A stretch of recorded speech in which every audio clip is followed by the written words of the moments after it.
Everybody, we are back. It is Taped Online's favorite podcast, favorite channel, favorite everything. We are back. You guys already know what to do. Hit the subscribe button. Subscribe. Hit the like button if you like it. Hit the dislike button if you don't like it. Leave a comment if you like it. Leave a comment if you don't like it. Also follow us on Twitter at the Mark John NFL for me, at mholder95 for Matt. Also pandasubs.com, of course. Like I always say, guys, go get your protein on. I know it's gonna be a lot of eating here soon, so make sure you hit the gym, and that's why you go to pandasubs.com and use TDL 35% off. Get you some protein, mix it up. It's all right, fall, guys. So I was gonna say it's fall, so we're in bulking season, man. It's perfect timing. There you go, man. Weights up. Max out season coming up soon, man. Gotta get going. All right, exactly. All right, so we're here talking about another loss, 3 in a row. We got 3 losses in a row. Had a great week 1, man. We had a week 1 opened with a win. I mean, it wasn't. Was it great? Looking back on it, a 1-point win against the Broncos, 17-16. Oh, yeah. A battle that was a battle for the number 1 pick right there. We didn't even realize it at that point. We're like, oh man, look at the Raiders on that great defense. Put up 17. They were efficient. We're all excited. 3 weeks later, we're like, oh my god, we haven't scored 20 points yet.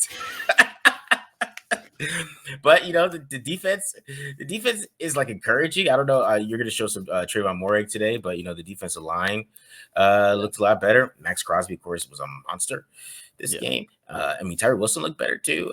Michael Kuhn has the pressures. They just look better overall as an offensive line. Adam Butler had a good pressure. Yeah, I mean they had got pressure on Justin Herbert all day, forced him to make some mistakes. So I mean, you can't ask for much with a team with Marcus Peters and Jacorian Bennett and David Long at corner. You know what I mean? Yeah. And no Nate Hobbs. Yeah, no, I mean, and yeah, like you said, like I thought the defensive line played really well. Like I wish I had more time with the film to kind of do their breakdown, but unfortunately, it didn't come to fruition in the next 2 days. But yeah, I thought they played really good. Like you said, Max Crosby was a normal set. Tyree Wilson had a couple nice reps. The one that sticks out in my head is he physically dominated a tight end that was trying to block him, and ended up getting a TFL. Get off looked a lot better. Kuntz, like you said, made a couple nice rushes. Had a nice TFL too during the game. John Jenkins' best game as a Raider, got a couple pressures, did his thing against the run. I think he ended up with a few TFLs or like tackles for short gains. So really productive. Adam Butler was honestly one of my favorite players to watch on film. He had a few reps that I didn't notice on broadcast where he just whooped the center and was like was getting quite a bit of pressure. And I mean, like you said, Justin Herbert hasn't really made a mistake all season, and he was like constantly getting flushed out of the bucket. Making bad decisions, missing guys down the field that were open, and it was because of the pressure. I mean, it was a really good game. I mean, we talked about it, after the game too.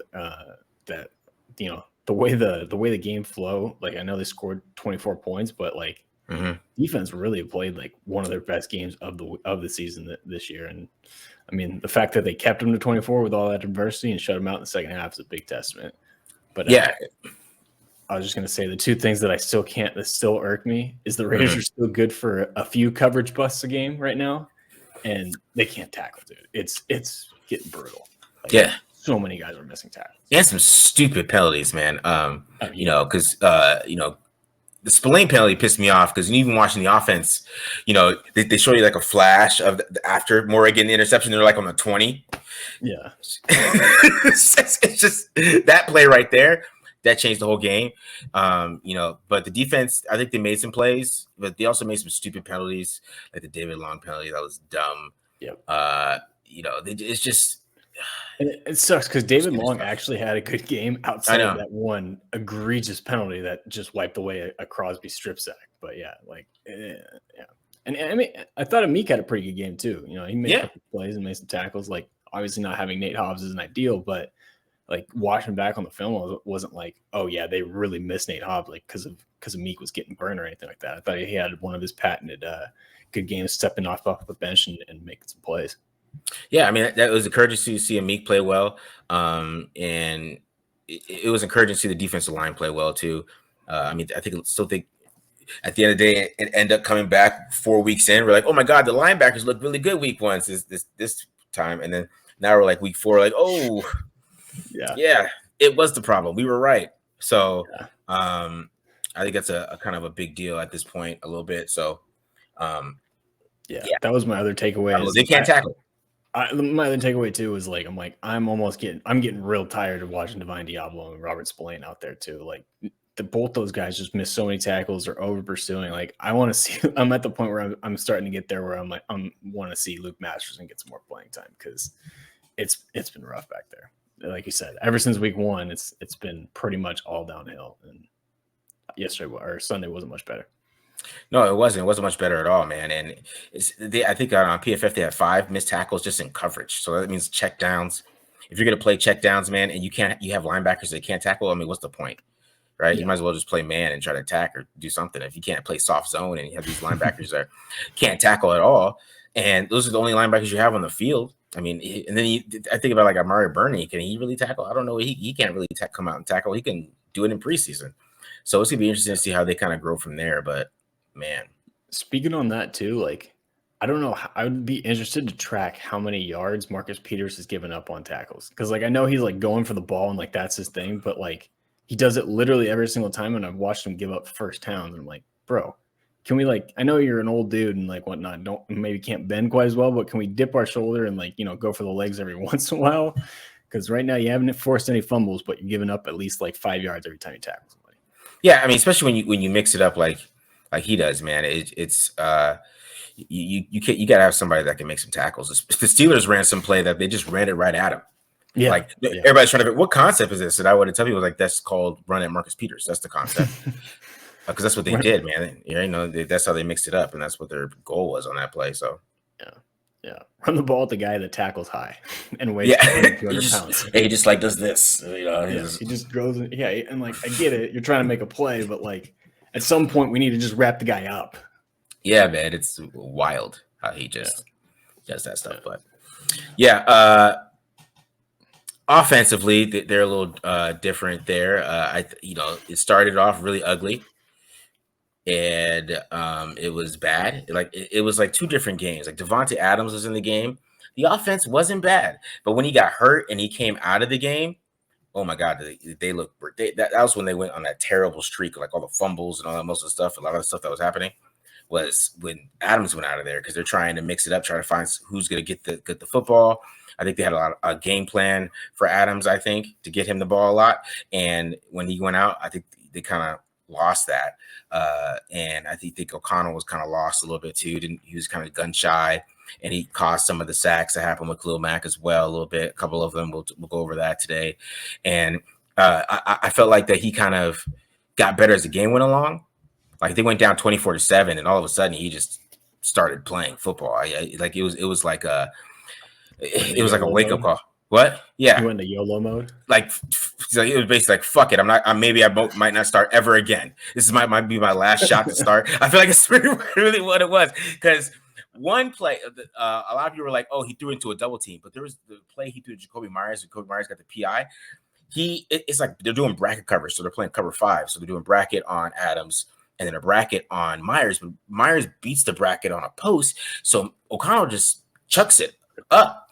Right. So it wasn't like a bad read, really. I mean, he kind of threw it a little late, and I think it was more because he was trying to get enough on it because his arm.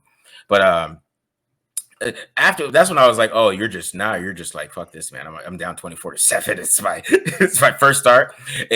Garoppolo might come back next week. What do I got to lose? And that's how he started playing. And that's when he started playing well, which I thought was super interesting, because like after that, he started like anticipating again. Like there's a couple of plays, you see some sacks here where he was like threw the ball late, and it was just it was like he was timid, like he didn't want to throw a pick. Yeah. And then he stopped caring. Yeah. And that's when he started playing well. Which I kind of like that, you know what I mean? Like from a quarterback, like to again, we kind of talked about it on the instant reaction show, to start as shaky as he was, and I'm sure nervous as hell, and that's part of it, and have 3 fumbles, and then to at one point just be like, you know what? Screw it. I'm going to go play ball. Like, I love that mentality from a guy like this. Let's go slinging around. Like, that's playing like Favre. You know what I mean? Like, yeah.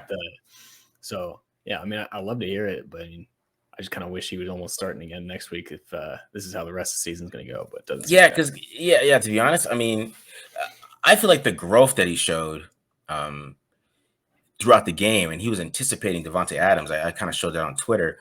I mean, I feel like that's a big deal. I mean, Derek Carr didn't do it. Jimmy Garoppolo doesn't do it. I mean, Aaron Rodgers did. And how long did Aaron Rodgers play with him to kind of get in that mode with him? Because there's this one route that I think the Raiders website actually posted where he's doing like this kind of funky in and out. And Aiden O'Connell, like when he's coming out of the break, the ball's already in the air. And I'm thinking, like, Aiden, how the hell did you know when Devontae was going to stop doing his little funky routes, right? And then kind of take a left on that turn. Like it was interesting how that worked out for him. Like he did it a couple times, man. I'm thinking, wow. So are you like working with him after practice or something? Like, is this kind of some type of thing? Because that's the only way you can time what Devontae Adams is going to do is unless you're working out with him like after practice, because it made no sense to me. I'm like, that's hard as hell to do it to time miss, you just have no idea what he's gonna do. Yeah, you have no idea what he's gonna do. And to be honest, if you're a rookie quarterback and you have an elite future Hall of Fame wide receiver on your team, even if you are a backup, I think you tap that guy on the shoulder a few times and be like, "Hey, bud, you want to catch some balls real quick?" Just for the story to tell your kids at the very least. You know what I mean? Like, like to at least pick his brain. So hopefully they were, Brendan. Hopefully he's been in the film room studying with him. So good to hear. Yeah. Man. Yeah, but I thought Josh Jacobs played really well. Even though he has terrible run blocking, so I'm gonna go over Josh Jacobs. He had his worst pass blocking game, but I think at the end of the game, he figured out what Kenneth Murray was trying to do, and and he hit his ass in the legs. It's nice to watch. So, all right, let's just get into the offense first. Sounds good. Oh yeah, guys. Also, I am going over every single Khalil Mack sack here. So we got 6 sacks. So we're doing Josh Jacobs and every single Khalil Mack sack. That's what we're doing today. All right. So we're starting here with Josh Jacobs. And, I thought he had a really good overall football game. Now, the run blocking is just bad. So it's not really getting any better.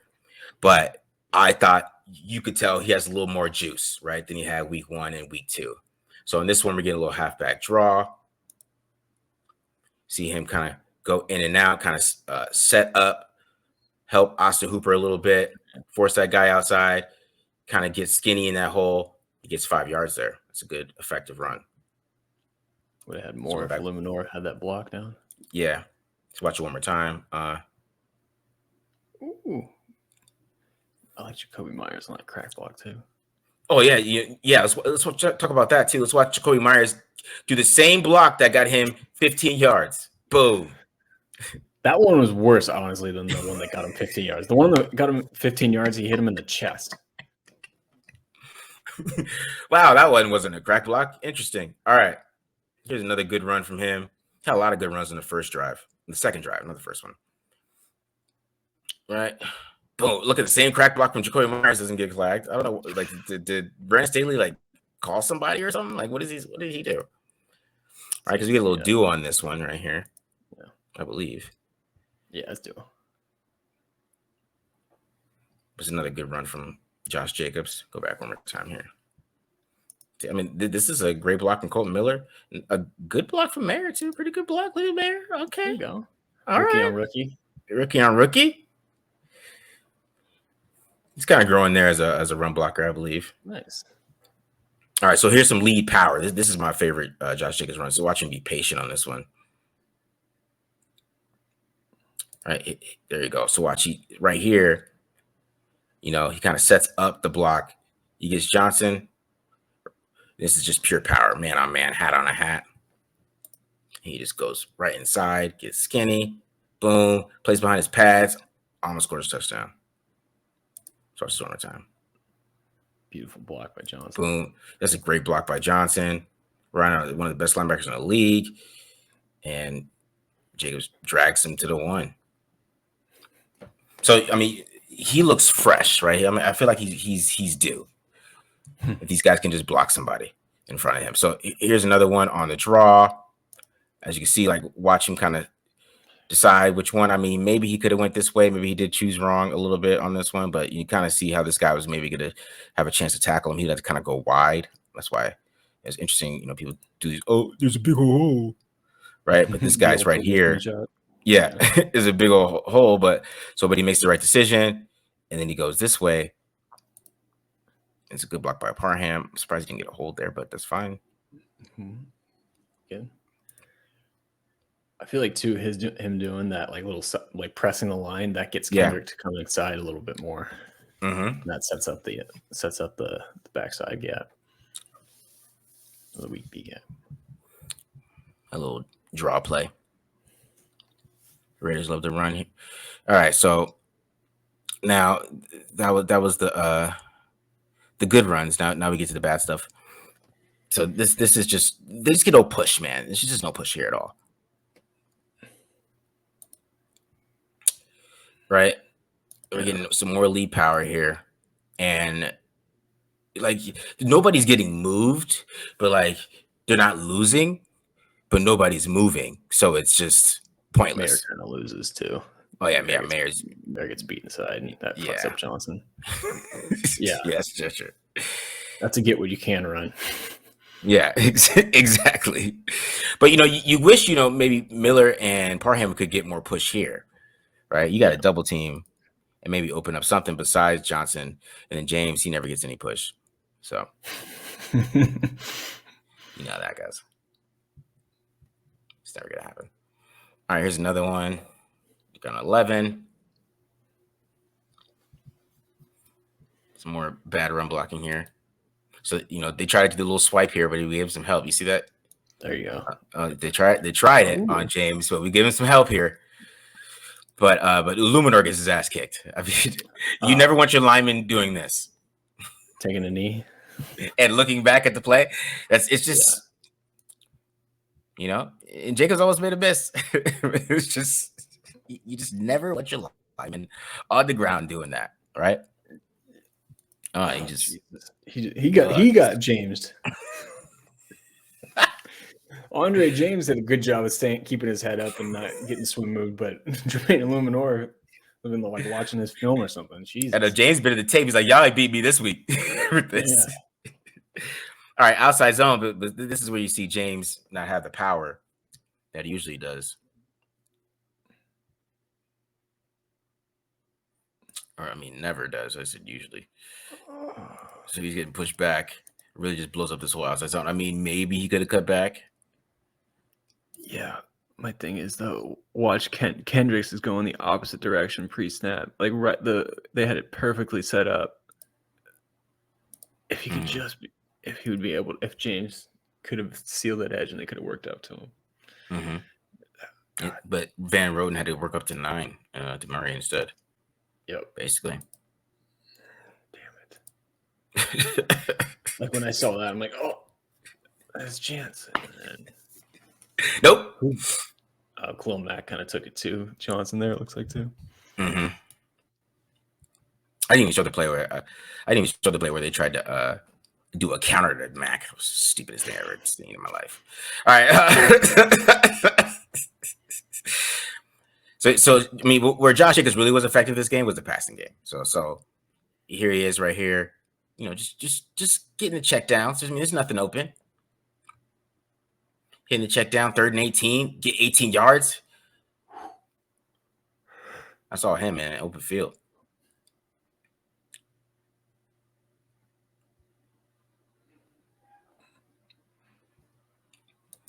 Right here, one more time. Boom. Just easy, good hands.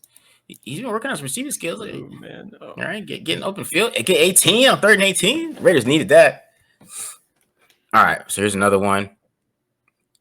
And then the Raiders actually started getting smart. Like, oh, they're not guarding the running backs. Let's design a play to them. So they get a little quick design here, quick out to Josh Jacobs, right? Kind of get it set up, kind of see, nobody else is really running any routes. And he gets 10.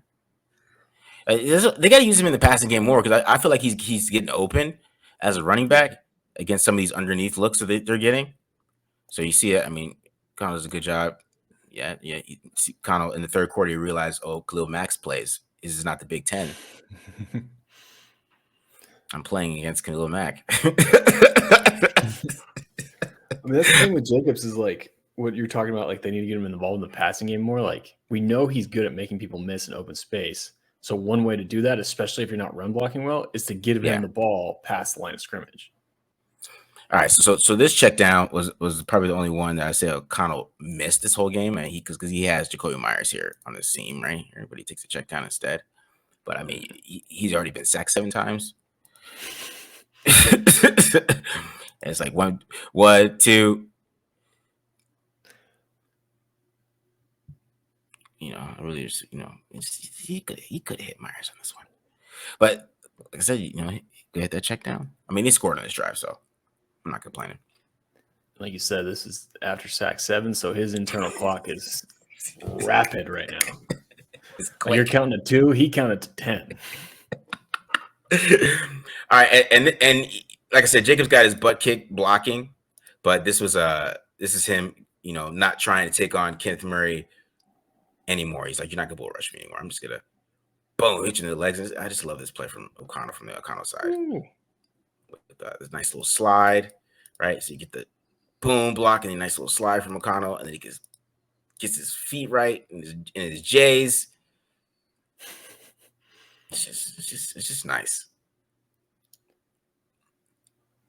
All right, so now let's get to the Mack sacks. Now we're talking about Khalil Mack and all the sacks that Khalil Mack did. So, of course, we're getting double digs here, and a go route. Okay, and we're gonna check this out and basically show you both angles of why there are so many sacks. All right, so here we're getting cover 2 from the Chargers, and you see Eric Kendricks. What is he looking for? What do you think he's looking for here, Matt? Yeah, I'm gonna guess a dig route. I think he's looking for dig routes, right? So of course, even if O'Connell had time, where is he going with this ball? I mean, he's got to check it down. I mean, this is 3rd down. The Raiders are punting, basically, unless Adula can make a guy miss or something. The Raiders are punting on this, no matter what. They're ready for everything, and he gets sacked instead. Watch for the backside here.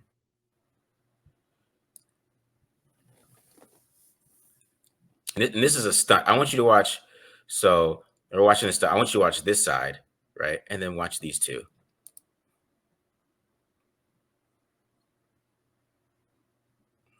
Here we go. Snap the ball. See how these guys like go to work? Look at this. Look at these guys pick up the same stunt over here. And then look at these two.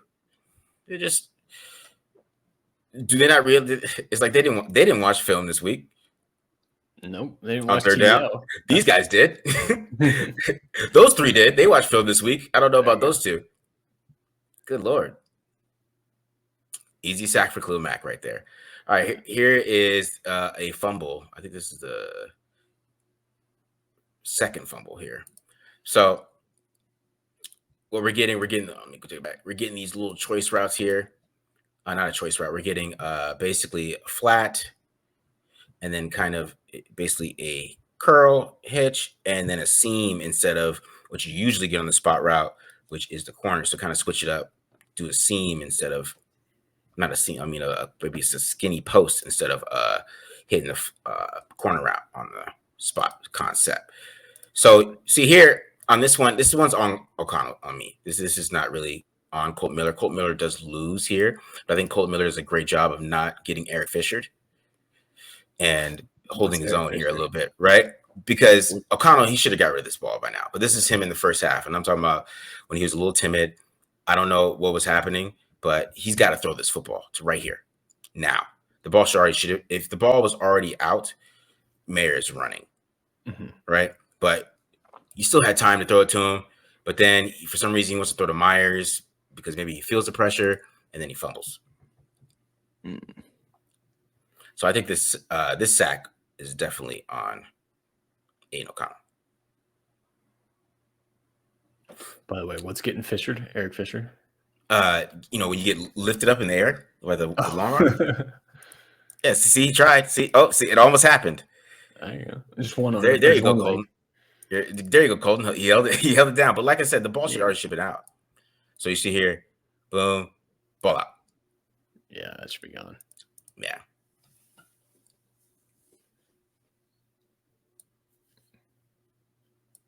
All right. So Here's sack number 3, I believe. They run number 3, right, man? We're on sack number 3. I lost Let's count, go back. but sure. You lost count. We got more dig routes here, guys. Of course, we got double digs again. And then we got toggle, which is, option routes. You can go based on the read. You can go out. Yeah. Get it in and out based on the read.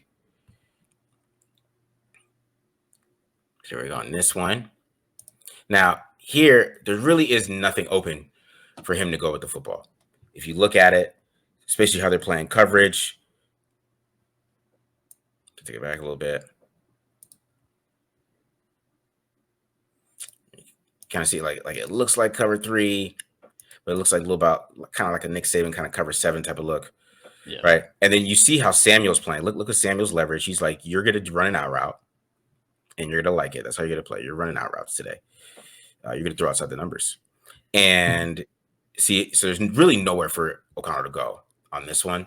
And he fumbles because he just tries to get through. He tries to get to the third read. You see on the backside of this.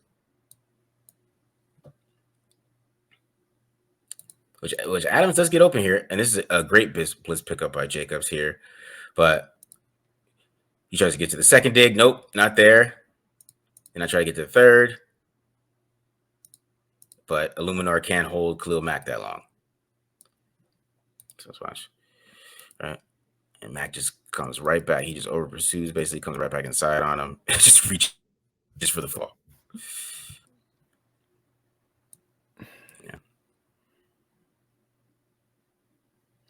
I don't know where he would have do that. I mean, basically, he could have threw it to Renfro, maybe. Just throw it to Renfro, maybe. Just let Renfro get popped. No.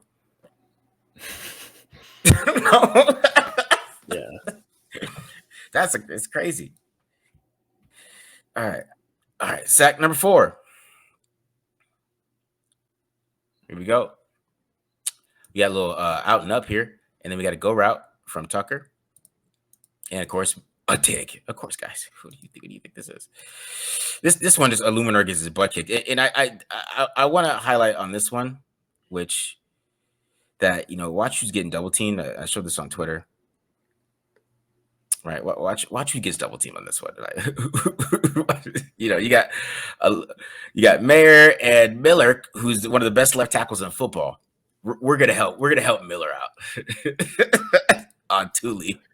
Hey man, Tule's a hell of a pass rusher. I know, but it's Khalil Mack versus the Raiders. I think you have to understand that, man. I think you have to know the analytics here. You got to check the analytics. What does he do against the Raiders? He does things like this. I ain't seen him bend like this in years. I don't know the last time I seen Khalil Mack have this type of bend.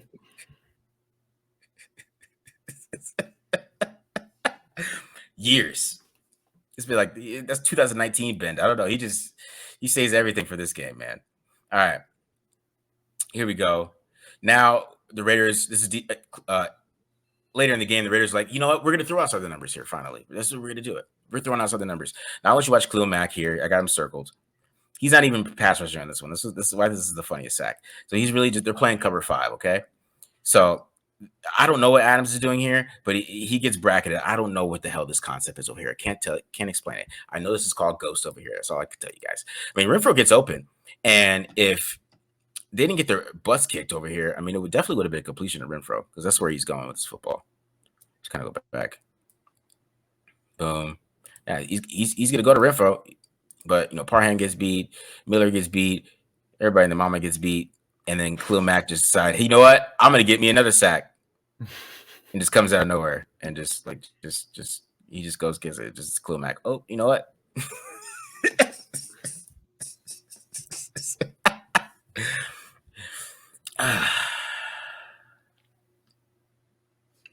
So yeah, I mean the offensive line didn't have a great day. I don't even know what to say, man. Like it's a late line game, but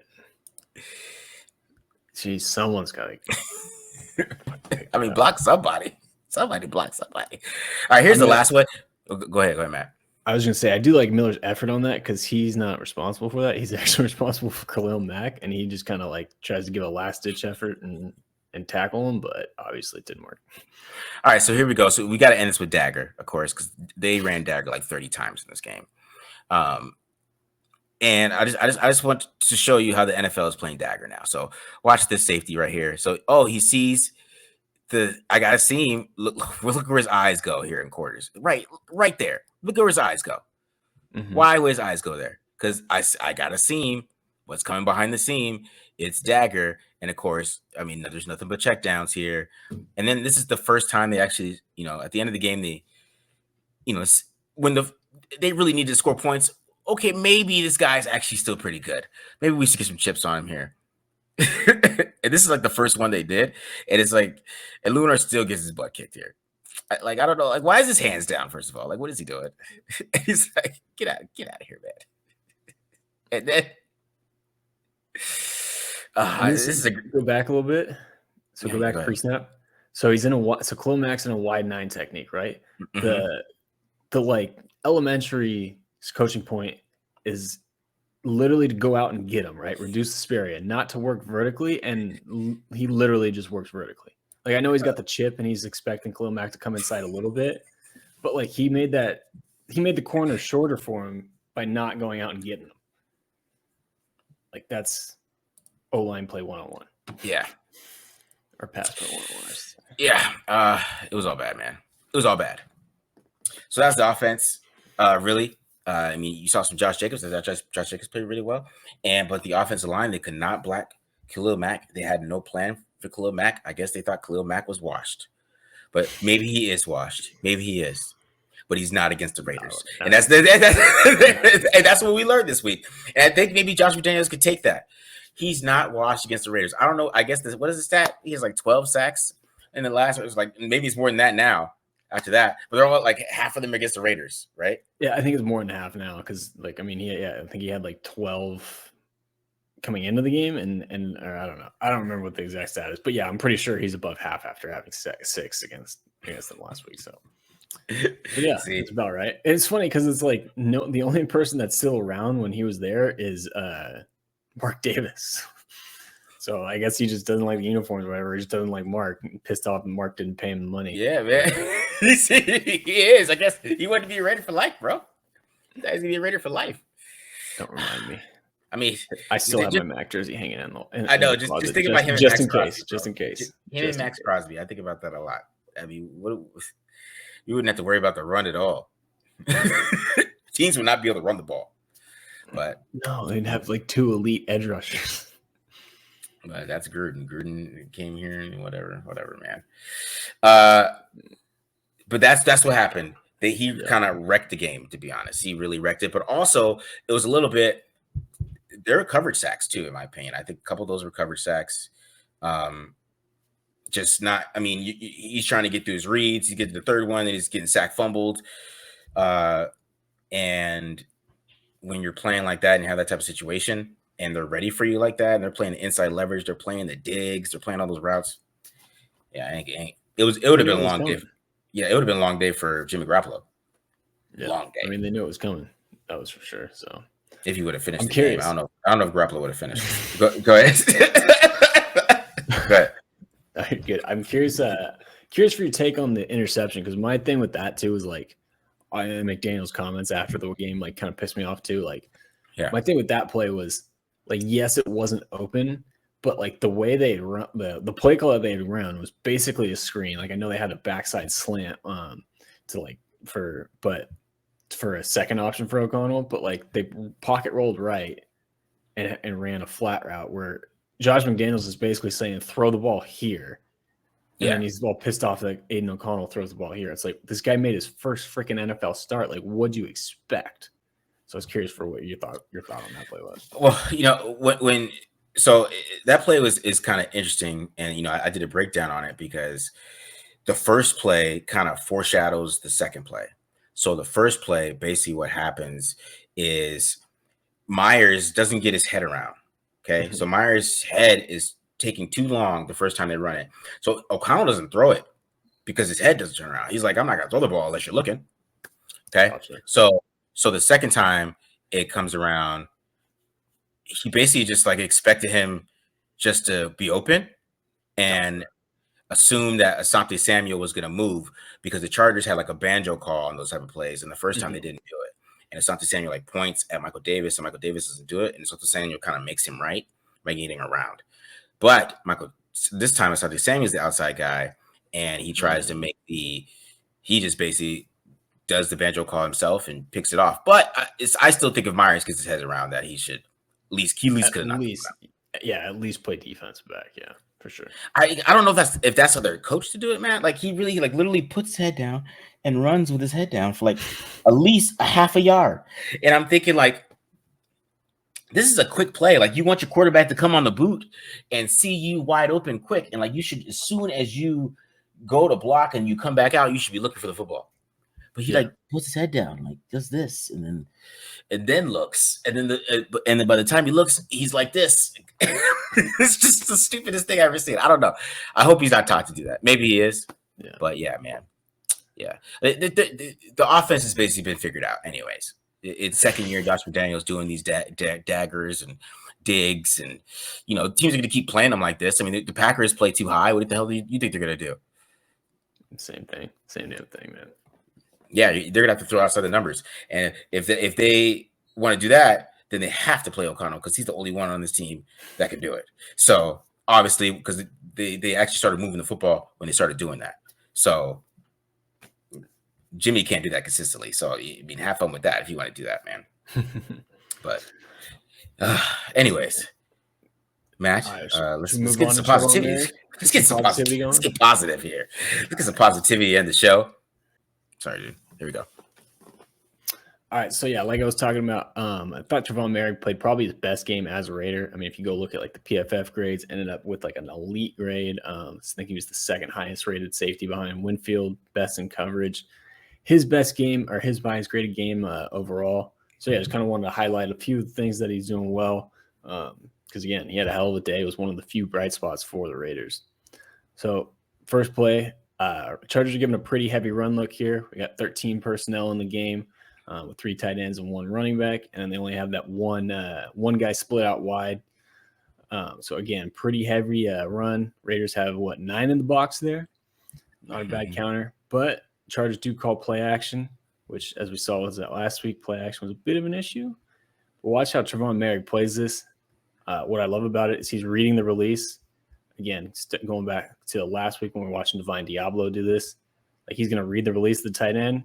I'm not even worried about the ball fake here. Immediately starts working outside. Good little job right here to avoid getting picked. Mm-hmm. Runs an out and up.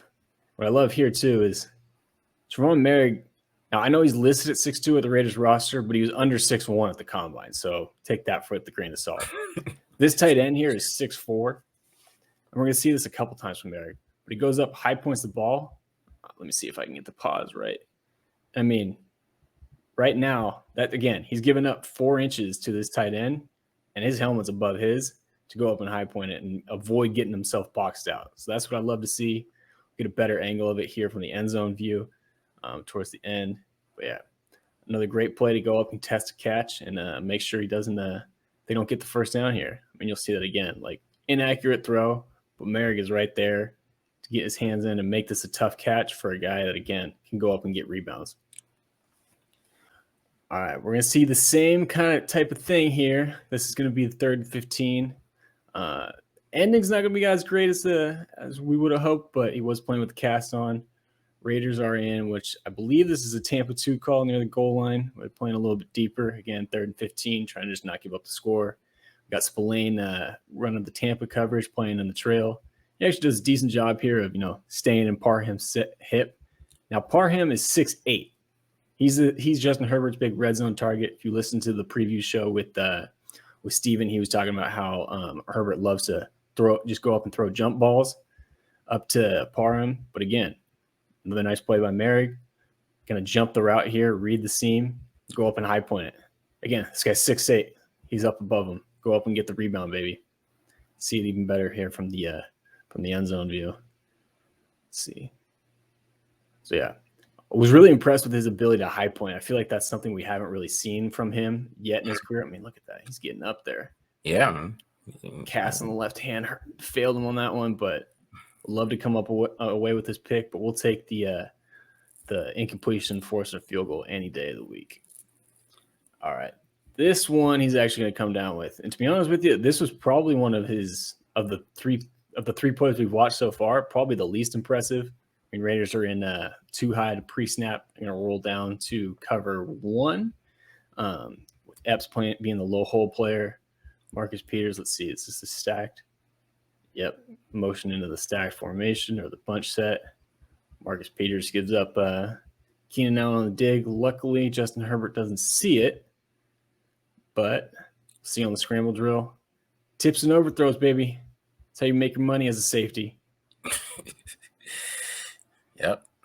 Good job by the pass rush, too. A little bit of what we were talking about at the beginning, getting there, forcing Herbert off his spot, and to make a bad decision.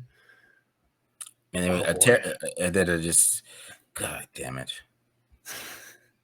This really changed the game. I don't know. Don't block them. That should be the rule. Yeah. He's running full speed already. I thought this was more egregious live, but this guy's in a position to make the tackle.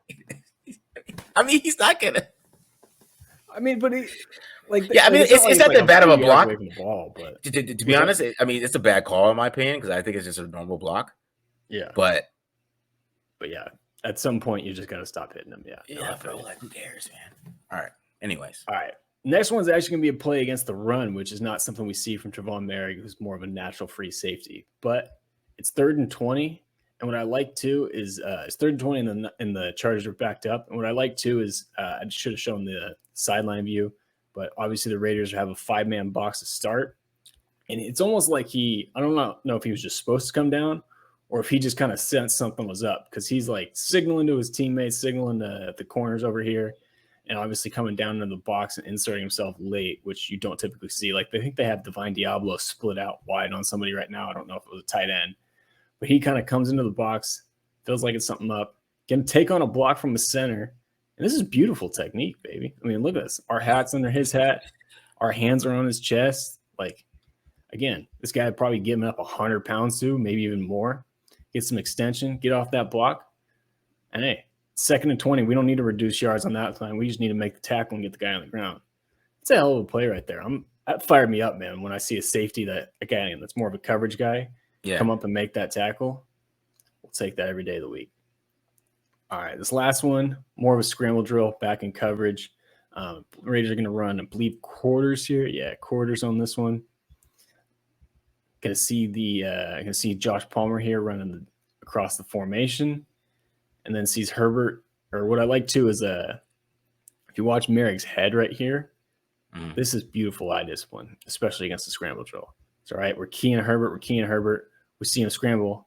Then we're going to look and find somebody coming. Find someone coming across the field. Takes that option away. Now, again, probably want to go there, Justin Herbert, because Marcus Peters isn't quite there yet. But we force him into a low percentage throw down the field. A big part of that is because we took away the guy working across the field that could have easily been, a first down. And I believe this was 2nd and long. So what would have been a first down? Again, another nice play.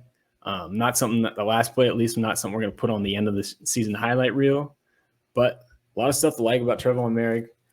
I don't think he got beat in coverage once all game. No missed tackles. So if I was, charting him, I think part of what made his day so good is I don't think he had a negative play, which is awesome to see.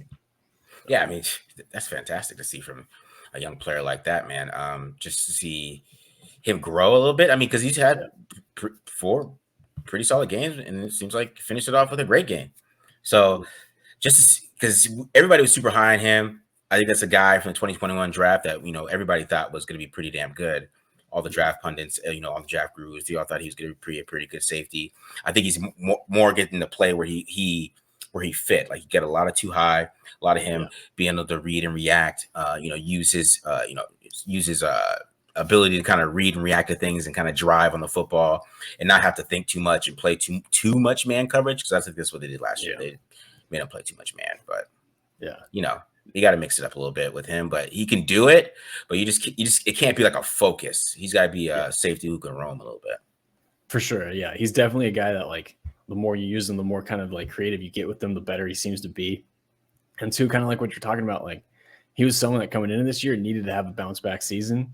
And I mean, to have a game like that and, play the way he has most of the year, like, that's fantastic. Just what you're hoping to see. And two, like, he just looks more comfortable too. Like, it's hard to describe it and whatnot, but like, he's in there. He's not one of the guys that's making the coverage bus. He's in there, like I was talking about before, helping people get lined up, coming into the box when he needs to and doing all that good stuff. So he just looks like he's playing faster, thinking less. I think year 2 playing for Patrick Graham has done wonders for him. And yeah, I mean, I'm excited to see what the rest of the season holds, because this was a game he can definitely build some momentum and got that second pick of his career too. So yeah, for sure. All right, guys. I don't know what else we really got here. I mean, really kind of a quicker show. I mean, the film came out kind of late on us. They wanted to. I don't know. Josh Daniels was holding it out. I guess he didn't want me to watch Aiden McConnell's second half. That's what I really think it was. He didn't want me to watch that. I watched it though. I watched it, and I'm looking at you a little funny if you put Jimmy back out there. Just a little bit. I'll see what you do, but I don't know why he's so hard on him after that game. I just don't understand it. It just doesn't make any sense. I know why. I got a feeling why. All right. What's your theory here, Matt? I'm going to point the fingers elsewhere, man. It's not my fault. Hey, Mark Davis, it's not my fault. See, remember those fans that are yelling at you to fire me in the stands? No. See, it was the rookie quarterback making his first start that shouldn't have thrown that pick on that one read route that I gave him. Yeah. I don't know, man. It's just weird. Just to see him make some of the throws he made in the second half, man, some of the plays, especially when they were down like 24-10. He was making some of those throws. Like, how could you even say anything bad about that? I don't know. It's weird. Yeah. Like they should have won. They should have tied that game. So, yeah, I feel like especially this week if they lose and like Jimmy Garoppolo looks the same as we've seen all season, like you gotta pull the trigger and be like, and let's let Aiden O'Connell figure this out. Devontae at least see what they got. That's all that matters. Devontae likes him. That's all that matters. He said it. O'Connell. He's had some great stuff to say about after the game. Yeah, he said, he loved how what the coach should have said is what Devontae said, because people are like, why are you mad about tough coaching? Why are you so upset about the tough coaching? And I'm thinking like, you just listen to Devontae, and what Devontae said, he said he had some struggles early on, but he showed a lot of grit. He fought, and that's what you really like, because it's football. Like, come on, dog. Yeah. Like all Josh McDaniels had to say was like, he faced through some adversity, had some plays he wants back, but I'm happy the way he fought. That's all he had to say. You don't have to, like, you can be like, hey, it wasn't perfect. You don't have to sugarcoat it and be like, and be like, oh yeah, he was all sunshine and rainbows, made every throw we asked him to play. But you can at least acknowledge that the dude fought his ass off and like fought through a lot of crappy plays, which guess what? He was a 4th round pick making his first start. Those bad plays are going to happen, especially against the pass rush where a guy's getting 6 freaking sacks. Like, yeah, especially, and they know all you do is run digs. That too. That's a big problem for a guy making his first start. When they're all playing. I mean, they play inside leverage every single time. It was like they're playing Tua, man. It's like Steve Hagler from Guilty as Charged said Brandon Staley said they got ready for Aiden O'Connell. I don't believe them. No, I don't believe you, bro. You did not do that. This is Jimmy Garoppolo. You're expecting to play Jimmy, and you were gonna make Jimmy Garoppolo throw outside the numbers, just like you did Tua. And that's why I think Tua is Jimmy Garoppolo 2.0. So the film confirmed that. That's what the film did. My theory that Tua is a souped up Jimmy Garoppolo was confirmed because the same game plan, bro. The same inside leverage, all that stuff. They did the same stuff. So, but I like it. I feel like we got to end on that spicy take. Tua is a spiced up Jimmy Garoppolo. Real sick, guys. All right. We're out of here. Hit the subscribe button. Subscribe. And, follow me and Matt on Twitter, of course. And, of course, join the membership, join the content. And, yeah, join TDL. Hope you guys enjoy that. Check out the Aiden O'Connell breakdown. I did a little 2 plays. I went over 2 plays. Enjoy my frustration on Jacoby Myers not getting his head around. All right. Peace.